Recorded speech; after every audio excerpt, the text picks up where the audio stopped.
What is up, YouTube? That's here, bringing you guys a Merry Christmas Eve team building video. You guys know I try and do at least one of these a week, so I figured I'd make this new team building video on Christmas Eve since most people are going to be busy on Christmas. There have been a ton of people asking in the comments, saying like what Pokemon they want to see me team build around next. You guys can do the same for the next video, as if you guys want to see me build around a specific Pokemon, leave those comments in the comments saying what Pokemon you wanted to see. But the Pokemon that got the most votes last week was Mega Gengar. So I took some time, I thought about it, and I'm like, how can I make a really unique team full of like different Pokemon you don't see very often for Mega Gengar? You know, normally when we do these team building videos, we, pick a Mega or pick a Pokemon, and then we add Pokemon that cover up for those Pokemon's weaknesses. And sure, I could technically do that for Gengar, but I wanted to mix it up a little bit. I wanted to make a team where I don't cover up for Gengar's weaknesses, but I really prioritize Gengar's strengths. So today, we're going to be starting things off, going right into the bag, starting things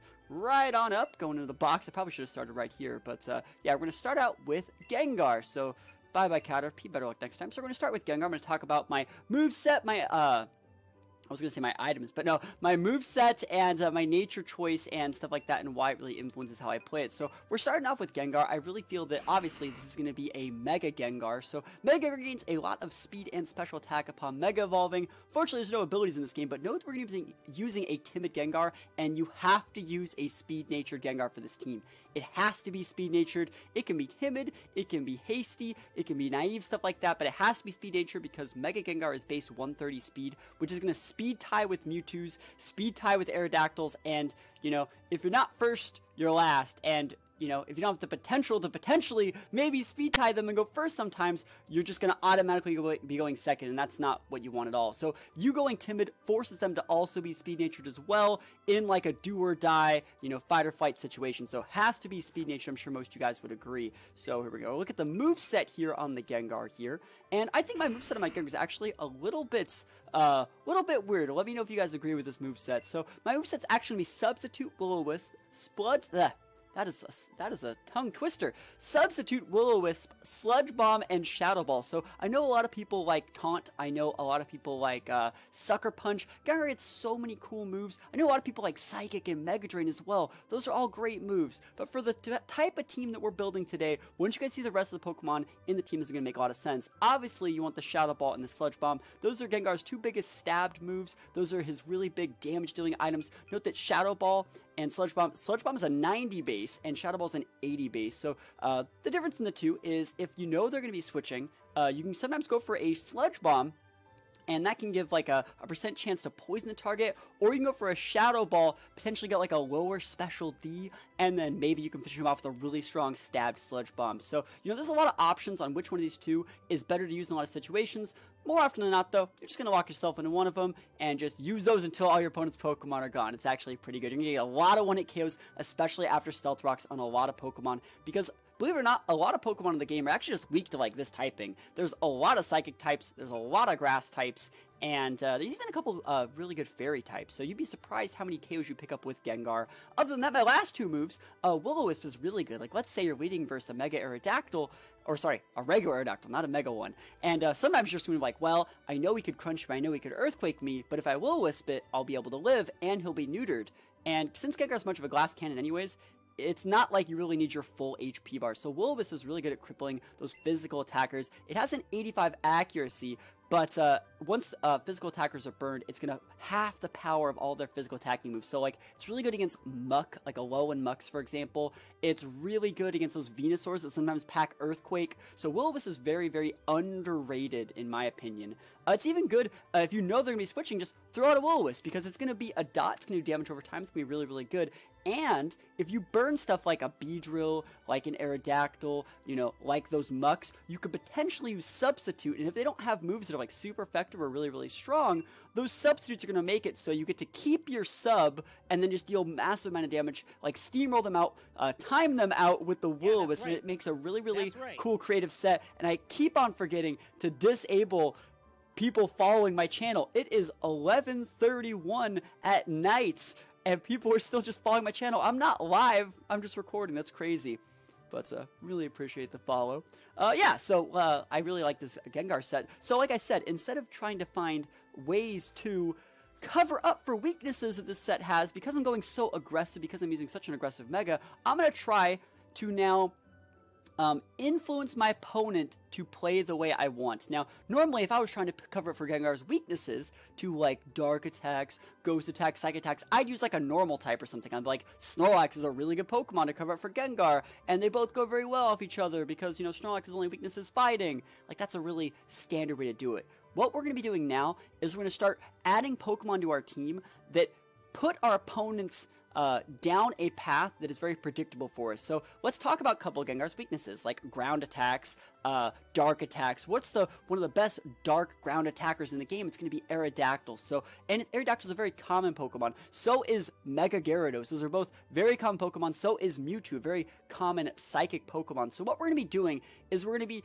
team building, contouring our team. This is like pretty advanced stuff to make it so our opponent is going to lead with those every single time, and then we're going to bust out some hidden Pokemon to really punish those Pokemon. So, believe it or not, the next Pokemon in our team is actually going to be Articuno. And you may be wondering, why are you using Articuno? You could use Ninetales, you can use Jinx. There's so many better ice types to use. Yeah, but Articuno's the only ice type that's like 4 times weak to ice. 4 times weak to rocks, and says like, hey, you need to use Stealth Rocks, you need to use Rock Slide, you need to use Fire Attacks. This Pokemon screams set up and you will win. It's the best Pokemon to lull your opponent into false insecurity. Also, Articuno is like one of the coolest Pokemon in the game, and we have a pretty unique set. So we're going to go look at the Articuno, its moveset, and its nature. Note that I'm using a Bold Nature Articuno. You could totally get away with using a Modest one. You can get away with using a Calm one. A lot of people like Timid one as well. Personally, I have no problem with Bold Articuno. I haven't had a single problem with it. There's even been one situation where, like, I came in, 8 Stealth Rocks damage, and then, like, slightly lived, like, a Priority Sucker Punch, and I was like, wow, shoutouts to Bold Nature, it's pretty good. If it ain't broke, don't fix it. Bold definitely works for me. So, I always go back from here. We're gonna go check out my Articuno moveset. It's gonna be a very unique moveset, too, that actually gels pretty well with the Gengar. So, remember, Articuno has a lot of weaknesses. You got those rocks, you got electric, you got fire, there's probably something else. Articuno doesn't really have a lot of resistances either, but what resistances it does have go really well with the Bold Nature, because remember, if I were to put up a sub, like, you know, grass attacks aren't really going to be able to break those. So it's actually really, really good. We're going to look at my moveset here. It's going to be a Substitute Roost Toxic Ice Beam. This is like your standard Toxic Staller. I put up the Toxic, and I can just roost you out. I put up the Toxic, if they can't break my sub, I'm gonna, you know, wall you out. I put up a Toxic, and if you want to Toxic me back, I most likely have a sub. Also note that one of Gengar's biggest weaknesses was those ground attackers. Our team's actually going to end up being relatively weak to ground, and it's only weak to things that stab ground attacks. So it's only weak to things that are actually ground typing. So like Aerodactyl using ground attacks, not so much, but like Rhydons and things like that, I don't want to mess with those. So we're going to be trying to use like actual stabbed moves to get rid of those things. So we got Ice Beam on Articuno. It's actually super, super good. Articuno's like it's like legendary. It's still pretty good. And I don't want to hear any of those people saying like, you only win because you're using legendaries. I don't want to use legendaries. Bro, I'm using Articuno. It's 4 times weak to Stealth Rocks. I should actually get an award for using this thing. So, yeah, I'm going to be using Articuno. I really like the sub. You guys know that I like subs on all my Pokemon. Actually, since this is like my stream setup, because we're using so many subs, yo, subs up, subs up. And while we're here, guys, don't forget, I always forget, I should actually put all this stuff up. Don't forget to join the Discord. Everyone can join the Discord. It's going to be linked to it in the description of the video. It's completely free to join the Discord. You can ask me any and all questions in the Discord as well as in the comments. What else do we got going on? You got the YouTube. Guys, don't forget to subscribe. Hit that notification bell too. Wish me a Merry Christmas. That's my present. Like, just click that notification bell. That's all I'm asking. You guys can see when we do these wonderful videos. Like I said, we try and do at least one of these a week. And for some reason, I just put all these commands in the Nightbot, but the Nightbot doesn't show on there. So anyways, there will be a link to the Discord in the description as well as YouTube. So please, please, please do that, and as well as the Twitch channel, guys. Help me out here.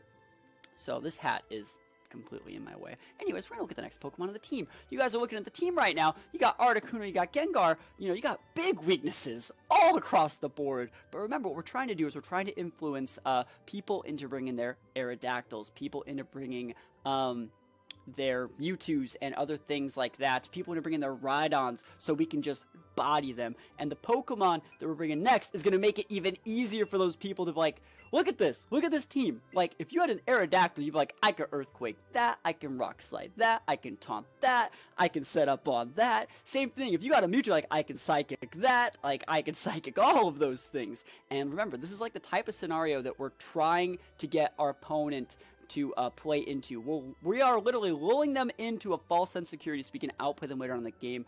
One reason why we're going for Nidoking is we're going to end up with a couple weaknesses to electricity in this team. So Nidoking's ground typing is going to come in really, really big here. We're also like doubling up on the poison typing, so we're also doubling up on the weaknesses, but remember, we're going for more aggression with these first few picks, and so Nidoking is one of the most aggressive Pokemon in the game. We're going to go check out the moveset and nature of choice here. Note that I'm using a Jolly Nidoking. I think you can get away with any speed nature Nidoking. Even Adamant Nidoking kind of works, but you know, Jolly Nature Nidoking is actually going to be able to outspeed a lot of Pokemon. You'd be really, really surprised. And a lot of people always say, that's a Nidoking's not that great in these games. Like, you know, he really lost that sheer force.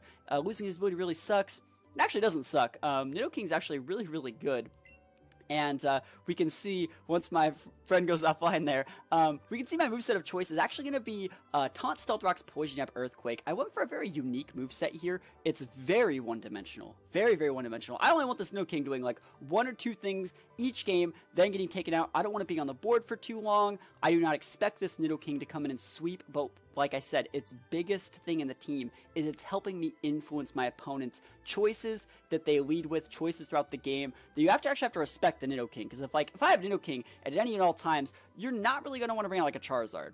Pretty much ever. Like, you're not going to want to bring out those Venusaurs as often. You're not going to want to bring out those Alolan Mucks. You're not going to want to bring out, you know, Jolteons, you know, Partner Pikachu, stuff like that. Like, Nidoking commands a ton of dominance the later the game goes, though. The more resources your opponent loses, the better this type of Pokemon gets. Tonto is really good. We got Speed Nature, Stealth Rock. It's the one Stealth Rock user of the team. This team doesn't really need Stealth Rocks, but, you know, if I have it, it's really cool. Because I know Nidoking isn't the type of Pokemon that's picking up huge KOs most of the time, if I ever have a great chance to send it out, I'm just going to use Stealth Rocks on the Switch, then switch away. And it's a free Stealth Rock. Main reason why I decided to go with Poison Jab and Earthquake, I really actually thought about this, and if you guys actually want to leave a comment and talk about it, Poison Jab's the one move that can be changed, but we're using a physical Nidoking, which means we do not have like very high special attack, you can see on his stats. So like I could have went like Ice Beam, obviously, but or Ice Punch, but I really don't like the damage that those moves deal. And I thought about going Rock Slide. It was really supposed to be originally Rock Slide and Earthquake, and I actually still think Rock Slide might be better. But then I thought about it, and I'm like, nah, Poison Jab gets me like clutch KOs on a couple things, and they're really not going to expect the Poison Jab, and it's stabbed. It's getting that same type attack bonus, and it can poison. Like, it's actually not even that weak, and it's really bad against things like Aerodactyl. This Pokemon's terrible against things like Aerodactyl, but like, if your opponent has like a Zapdos, sure, I could like double Ice Punch, but like a Poison Jab double stab with like a poison effect is actually like really, really good. So Poison Jab could be taken out for like Fire Punch, Ice Punch, maybe even like Super Power, Mega Horn, Substitute. Right. There's so many great moves, and people just continue to follow the channel. It is 11:40 at night. I guess I must be a pretty popular channel, but yeah, this Nidoking, really, really cool. I really like it a lot, and now our plan is complete. Our plan is complete. We have now made the perfect team that's weak to everything that we want to be, you know. Look at the vibes we're going off. We're like, remember, you got those Mewtwo's, you got those Psychics, you got those Aerodactyls, you can set up rocks, Rock Slide, EQ Crunch, all those things. There's just so many, like, Pokemon that are really good against us, but there's also a lot of Pokemon that are really bad against this. If your opponent's leading, like, Jolteons, Partner Pikachus, most Volt Switch U-turners like Zapdoses, they're not going to want to lead against these things. So it's not that you're making them lead with Aerodactyl, it's you're forcing them to lead with Aerodactyl, because literally what else can they lead with against this team? There's not that many. You're not going to lead with your Alolan Muck. Like, our team is so aggressive that they're forced to lead with their really big sweepers, and it looks so good to them. And then this is the Pokemon that brings the whole team together. You ready? You ready? It's my boy Kingor, and you're going to be like, you're crazy. How is Kingor gonna do anything? How is Kingor gonna fight Aerodactyl? How is Kingor gonna fight Mega Gyarados? How is Kingor gonna fight Mewtwo? How is Kingor gonna fight literally anything? And I'll show you. Kingler has the power. It's one of the best Pokemon in the game. I'm sure some of you guys that actually watch a lot of like Let's Go Wi-Fi battles have actually picked up on the fact that Kinglers are great Pokemon. I want to say I started the hype train. I caught these Kinglers like 2 weeks ago. And I've used them a little bit on stream, but, you know, I've kept it pretty under wraps. I've been saving it for this video because it takes so long to get these teams together. But note the reason an Adamant Kingler, we're going to hit as hard as we can. Kingler is one of the hardest hitters in the game. And our moveset here, whew, look at that moveset. Agility Kingler. It doesn't get much better than that. Agility Kingler with Substitute. X-Scissor hits those Mewtwo's, X-Scissor hits those Mega Gyaradoses, Crabhammer hits those Aerodactyls and Rhydons, and all the things that are so good against, look at this, like, look at this team. Like, you got Earthquake problem? No, you don't. You got Psychic Pokemon problem? No, you don't. Kingler has your back. Kingler... And Kingler also covers up for the fact that, like, Articuno's weak against those really big fire attacks. And also you can also see, like, Articuno and Kingler are both weak to electric attacks. That's why you got your boy Nidoking right in the middle. Everyone has, like, it all comes together. It all comes together, and it's perfect. Like, it's such an aggressive team. And I'm not going to lie, you aren't always going to lead with the Kingler. But a lot of the time, you are going to lead with the Kingler, and they're going to lead with the Aerodactyl, and they're going to be like, well... I'm already here, I might as well set up rocks. And, well, they can set up the rocks, and you'll agility them. And then you'll Crabhammer them. Or you could just go for the Crabhammer and be like, yo, you can set up those rocks. I'll trade one, I'll take your Aerodactyl for your rocks price. Because if you look at our team, other than Articuno, who can just usually be sent out at the correct time, pop a Roost and go back up to full, because, you know, they're going to switch to not eat the big damage from Articuno. Like, you just got to play it smart. You're just so safe. This team is so safe, and, you know, it's really, really aggressive. So now that we have this super hyper aggressive team full of like mid-tiered speed Pokemon, you know, how do we, you know, reel it in just a little bit and still win the games? What is the next dimension that the team can really throw out to not, like, remember, we're not really covering for Gengar's weaknesses. We're still trying to, like, you know, expand on it and pin our opponents into really bad positions. So the next couple Pokemon we're going to be adding are a couple of kind of weird picks, but I really think they can actually flourish in this team. We're actually been using Clefable, and for those of you guys that know what Clefable actually is like the counterpart to Gengar. If you look at them, they have like kind of very similar sprites. Gengar is supposed to be Clefable's shadow, so it's really cool they're both in the same team. No, Clefable's like a fairy, and Gengar's like a poison, so very similar little play styles here.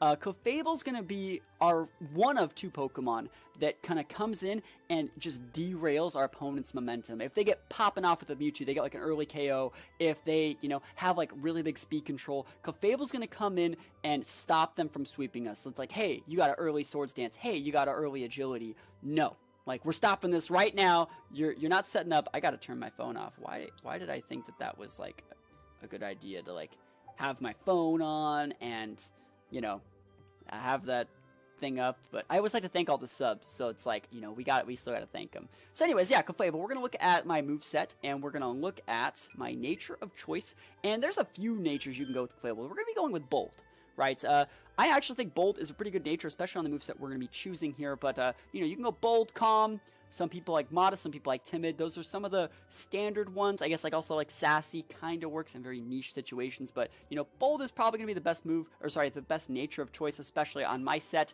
We're going to be using Rest, Thunder Wave, Calm Mind, Moonblast. And some of you guys are like, that's a you could use Stealth Rocks, that's a you could use Psychic, you could use so many good moves. Our moveset is very tuned to what we're trying to do. So Rest, obviously, is going to fully restore you, take away any status conditions, but you have to be asleep for 2 turns, and that's fine. There's no sleep talk in this game, or else I'd be using it, but, you know, just pop your Rest, it's okay. Thunder Wave is what it's all about. Clefable has actually enough special bulk, and physical bulk. Like, Clefable's just bulky. You're going to be very surprised how bulky this Pokemon is if you haven't tried it yet. And if you have tried it, let me know in the comments below your favorite Clefable moveset, your favorite Clefable moves, and stuff like that. So, yeah, you could switch in on, like, a Psychic, pop a Thunder Wave on them, rest up. They're not going to be able to KO you. They're probably getting hit by Para, and you're still just fine. And then Calm Mind's moves that bring it together. So we're using Bold. Remember, guys, Bold is the nature that boosts your defense, lowers your attack. So we're going to get as much defense as possible. And then Calm Mind is going to be coming in here, and it's going to raise your special defense and special attack stats. So we already have as much defense as we can get. We're going to use Rest to restore HP. Thunder Wave to lower their speed, and then Moonblast is actually a 95 base move. Can lower their special attack stat as well, but it's really strong. And let's think about like what Moonblast hits in this game. It hits like literally everything but like Magneton and Charizard. And if they go Mega Charizard X, well then they take neutral damage. Like Moonblast is like really good. It's not that good against poison types, but like if you like, what's Venusaur gonna do against this? He's gonna Leech Seed you? Like you got rest, you got unlimited potential. You know, like you got to send this thing out at the right time.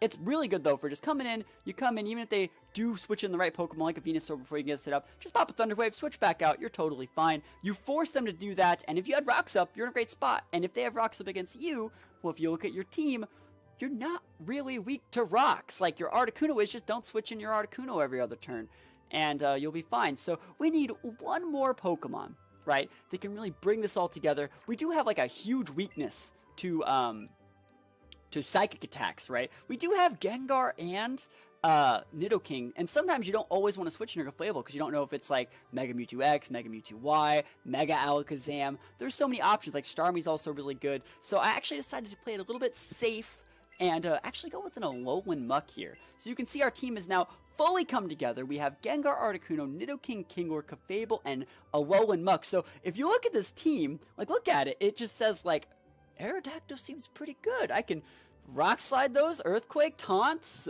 Crunch. Like if you had an Aerodactyl, you'd be a fool not to lead it for this team, and you'd be like, I sure hope he doesn't bring that Kingler, but if he does, I know what to switch to be fine. That's what they think. They're like, well, even if he has Kingler, like, I'll switch to my Grass type, you know, and I'll be fine. But like, on your Switch, I'ma pop that Sub or whatever, and then I'm just gonna like two-shot your Grass type with a Exazor because it's super effective. Like there's so many options. Like we're in such a good spot. So yeah, what does Muck really bring to the table? Muck obviously adds another ground weakness.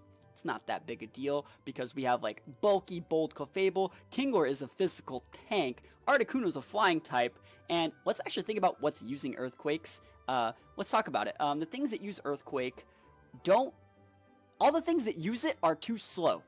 Right? They're slower than Nidoking. They're slower than Kingler. They're probably slower than Clefable. Like Rhydons. Dugtrados come to mind as a problem. Dugtrio could potentially be a problem for this team because we're using like Gengar. You know, Kingler's pretty good against it, but I could see Pokemon like Dugtrio being a problem. But let's look at our Muck moveset, and we're going to talk about how Muck can actually beat things like Dugtrio if they don't send it out with enough time. So the Muck moveset we're going to be using and the nature we're going to be using. Now, I don't really recommend this nature, but this is the only Muck that I have. I'd actually recommend like a let me see, like an Impish or a Careful nature, personally, but Adamant's the one that I have, so we're going to go with it. This was given to me by one of the members of my Discord. Really, really appreciate it. So this Muck, I haven't really had a problem with it yet, but our moveset, very similar to Clefable. It's going to be Rest, Toxic instead of Rest Thunder Wave. We also have Acid Armor here. Acid Armor is going to be the big player on this Muck set. It's going to sharply raise your defense stats, so your weakness to Earthquake, your weakness to like anything physical is now gone. And then the last but not least, last move we got Crunch. A lot of people like Foul Play, a lot of people like Poison Jab. I decided to go with Crunch because I'm already kind of having a problem with like Steel types. You know, like I have like a couple big poison attackers. I don't really have any dark attacks on the team. I felt the Crunch is the standard move here, and Crunch can also lower defense. So if like I go for a Crunch, they switch into something, they do get that defense drop, I'm gonna stay in, or I can switch and punish them with something else. But this Pokemon is really, really good if you can get that one Acid Armor off. And one of the strengths of Muck is, as a Toxic Staller, you can't Toxic it back because it's a poison type. And also, little known fact here, know that it says Toxic 90% accuracy. If you're a poison type, you actually can't miss Toxic. A little bit of a hidden factor some of you guys didn't know. Let me know in the chat if you guys knew any of that. So yeah, our team has finally come together. We have like a mid-range base speed on most of our Pokemon, but we have a couple setup mods. We got Clefable can set up, Muck can set up, Kingler can set up. Articuno is a Toxic Staller. It's similar to a Substitute, but a little bit different. We have Substitute on 2 Pokemon. Nidoking is our Stealth Rocks user / like Revenge Sweeper. I guess that's the best way to really target the Nidoking. But I feel all the Pokemon on this team serve a very, very good role. And yeah, we're going to be playing some games with this team over the course of the next week. So it's currently going to be like the week of Christmas, I guess. It's currently going to be like the week of the 24th through like the 29th, maybe the 30th. We're going to be streaming a bunch of these games on Twitch with this team. If you want to see this in action, drop a follow on the Twitch channel. There'll be a link in the description. But if you guys are also wondering, where's the games with the Jolteon team? Those are actually going to make it to YouTube the same week. So the way it works is it usually takes a week to like record all the games, edit them, and then get them on the channel. So the videos of the Jolteon team from the last team building video are going to be going up on YouTube this week, and then the week after that, the week of the 31st through like the 6th, that's going to be the week that all of these videos go on YouTube. So for those of you guys that watch YouTube, I really, really appreciate it. Please, please, please continue to watch. This is my full-time job now. I actually just quit my job at Starbucks, so I need you guys to give me that support, and you know, I'm doing my best. We're going to try and do one of these type of videos per week, but we're also going to do what is it? We're also going to try and do 2. We're going to try and do 2 now. This is my full-time job, and I just have one last thing to ask you guys, other than all the stuff I've already asked you. Like, please, please, please, if you guys have gotten this far in the video, if you guys have gotten to the end, let me know in the comments below, because I'm trying to, you know, manage my analytics and check all the data and stuff like that, and it really helps me out to know how many people actually watch till the end. So guys, thank you for watching. If you want to see more videos like this, again, please let me know in the comments below. And other than that, I want to wish you guys a Merry Christmas, Happy New Year, and I will see you guys next time. I'm so thankful for everything that you guys have actually done in my lives recently. Like I said, I just quit my job. I'm going full-time into YouTube, full-time into streaming, and it's all thanks to you all viewers. So thank you guys. Merry Christmas, be safe, and I'll see you guys next time. Peace out.